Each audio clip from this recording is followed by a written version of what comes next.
Now we start antenna arrays. The simplest definition of antenna array is more than one current carrying element put together. But ये एक non technical definition है.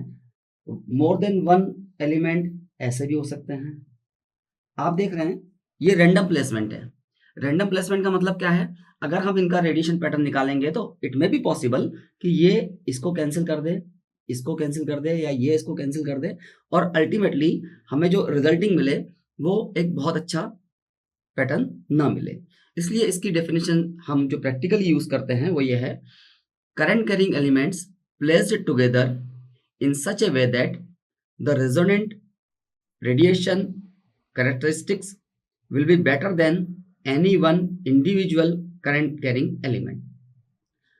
यानी कि अब हमें put together की जगह वर्ड यूज करना है इन ए स्पेसिफिक या प्री डिफाइंड मैनर.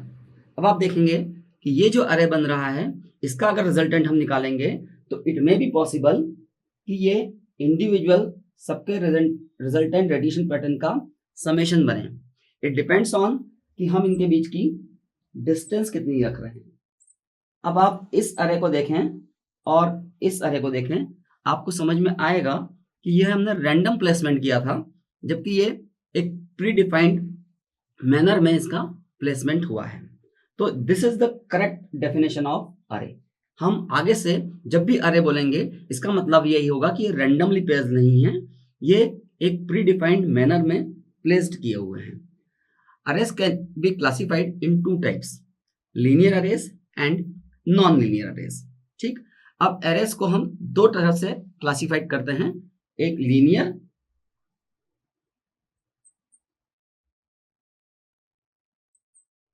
और non linear. Non linear array हम बाद में पढ़ेंगे. अभी हम जो स्टार्ट कर रहे हैं वो लीनियर अरे है. लीनियर अरे को हमने फर्दर कुछ पार्ट्स में डिवाइड किया है. That is broadside array, end-fire array, collinear array, and parasitic array. Let us start with broadside array.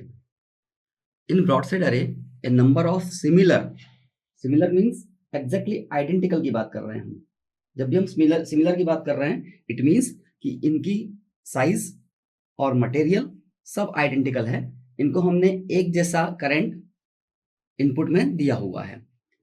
So in broadside array, a number of similar parallel antennas are placed along a straight line drawn perpendicular to their axis.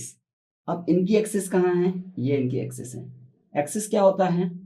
वो line जिसके along इनकी size increase हो सकती है. For example मैं इस तरह खड़ा हूं, मेरी अगर हाइट बढ़ेगी तो अप डायरेक्शन में बढ़ेगी, तो ये मेरी एक्सिस है. इसी तरह इन एंटीनास की एक्सिस ये है. तो इन एंटीनास की एक्सिस के परपेंडिकुलर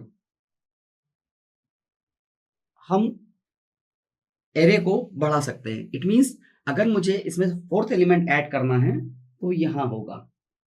अब एलिमेंट इस तरह बढ़ रहे हैं, इसका मतलब है एरे की एक्सिस ये है, जबकि इंडिविजुअल एंटीना की एक्सिस ये है. आई होप ये आपको समझ आया होगा. Individual current carrying elements are equally spaced along a line, and each element is fed with the current of equal magnitude and same phase. Now this array fires in the broadside direction. इस तरह का जो अरे हमने बनाया है वो broad side में, यानी कि ये जो अरे की एक्सिस है इस एक्सिस के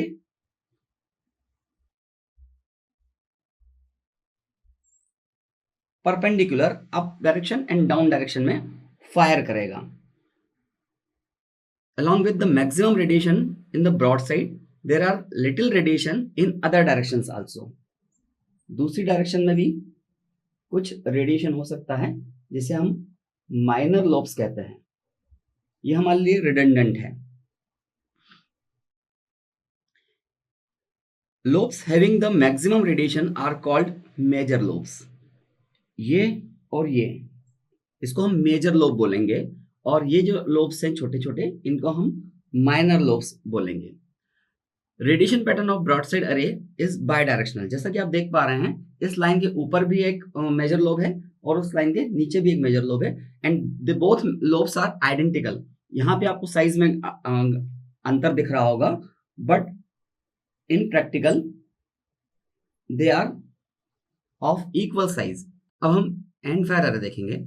it is similar to the broad side array except that individual elements are supplied with out of phase current. जब मैंने ब्रॉड साइड अरे एक्सप्लेन किया था तो मैंने बताया था कि हमने हर एलिमेंट को इक्वल एम्पलीट्यूड और इक्वल फेज में करंट सप्लाई किया है। यहाँ आउट ऑफ फेस कर रहे हैं, इट मींस इस एलिमेंट और इस एलिमेंट के बीच में 180 डिग्री का फेज डिफरेंस होगा करंट की सप्लाई में। इन एंड फायर अरे similar antennas spaced equally along a straight line and antennas are fed with currents of equal magnitude but their phase varies progressively. It means इन दोनों के बीच में 180 degree, इन दोनों के बीच में भी 180 डिग्री। तो फर्स्ट और थर्ड के बीच में कितना हो गया? Progressively means 360 degree and same on. In end fire array the principal direction of radiation coincides with the direction of axis of array. मैंने अभी बताया था आपको अरे की एक्सिस कौन सी है, ये, ठीक।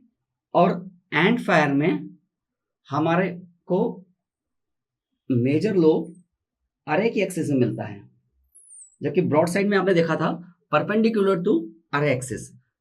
ऐसा क्यों हुआ? इसका रीजन है 180 डिग्री का phase difference between the elements. After and fire अरे let us start parasitic array. As the name suggests, parasitic means जो अपनी फीडिंग के लिए किसी और पे डिपेंड करेगा उसको हम पैरासाइट बोलते हैं। हमने यागी उडा एंटीना पढ़ा था, उस यागी उडा एंटीना में केवल फर्स्ट एलिमेंट को सप्लाई था, बाकी एलिमेंट्स को सप्लाई नहीं दिया था। सो यागी उडा एंटीना में हमने सप्लाई इसको दिया और इसके कारण इनको फीडिंग मिली जो कि क्वांटिटी में कम थी, पर ये अपनी फीडिंग के लिए दोनों एलिमेंट्स, तीनों एलिमेंट्स किस पे डिपेंड हैं? इस पे जिसको फीडिंग मिली हुई है। So they virtually they are on parasite, they are parasite on this active element. So in parasite array only a single element is fed directly with current and all other elements do not fed directly. These elements are depending for their feeding to that one element which was fed directly. The element which gets the direct current is known as active element. तो जिसको हमने current दिया है वो active है और ये सब जो हैं वो इस एक्टिव पे डिपेंड कर रहे हैं। तो जिन एलिमेंट्स को हमने फीडिंग नहीं दी उनको हम पैसिव एलिमेंट बोलते हैं और जिनको हमने फीडिंग दी है उस एलिमेंट को हम एक्टिव एलिमेंट बोलते हैं। जैसा कि यागी उडा एंटीना में हमने पढ़ा था, पैसिव एलिमेंट भी दो टाइप के थे। एक जिसकी लेंथ एक्टिव एलिमेंट से ज्यादा थी, जिसको हमने कहा था ये रिफ्लेक्टर है, और बाकी एलिमेंट्स जिनकी लेंथ एक्टिव एलिमेंट से कम थी, जिनको हमने कहा था ये डायरेक्टर है। So Yagi Uda antenna is perfect example of parasitic array. Next is collinear array. अभी तक हमने देखा था कि हम अरे की एक्सिस के परपेंडिकुलर एलिमेंट्स ऐड कर रहे थे, लेकिन कोलिनियर अरे में क्या होता है कि जो अरे की एक्सिस है और जो एलिमेंट्स की एक्सिस है वो सेम रहेगी। फॉर एग्जांपल यहां आप देखिए कि अरे की एक्सिस और इंडिविजुअल एलिमेंट की एक्सिस सेम है। कैसे? अरे भी इस डायरेक्शन में बढ़ रहा है और अगर इंडिविजुअल एलिमेंट की लेंथ हम इंक्रीज करेंगे वो भी इसी डायरेक्शन में इंक्रीज होगी। So this one is vertical antenna arranged collinearly while this one is horizontal collinear antenna. In other words, this is a type of array.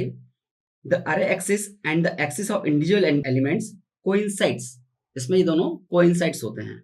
अभी तक हमने चारों टाइप्स देख लिए, ब्रॉड साइड अरे, एंड फायर अरे, पैरासिटिक अरे और कोलिनियर अरे।